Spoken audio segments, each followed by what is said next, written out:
Managing people is where you have brainstorming sessions. That's a group thing. You start with the right brain. It's very creative. And then you move everything to the left brain to create the order and the result. With your key employees, somebody needs to be meeting with each person one-on-one every week. If you say, I don't have time to meet with my employees every week, I would say to you, you don't have time not to.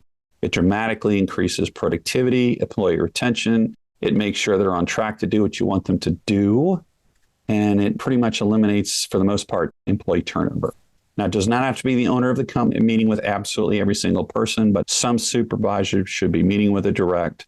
Traditionally, it's a half-hour thing. It can be less time, but you need to meet with people. And part of the weekly one-on-ones is not for you to tell them what you liked and what you didn't, but that's part of it. But part of the one-on-one is to just say, hey, tell me about your life. What's going on? How's your week going? How do you feel? A supervisor should know the kid's name of an employee. They should know their interest.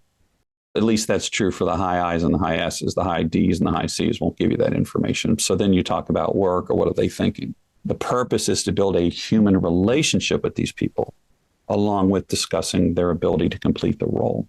Most shops don't do this. And as a result, people leave and they didn't even know something was wrong.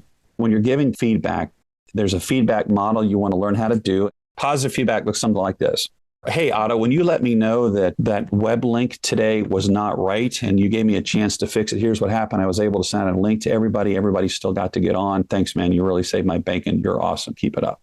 Positive feedback is describing a specific thing that happened, a specific behavior, describe the result of that specific behavior, thanking them for that behavior, and then asking them to keep it up.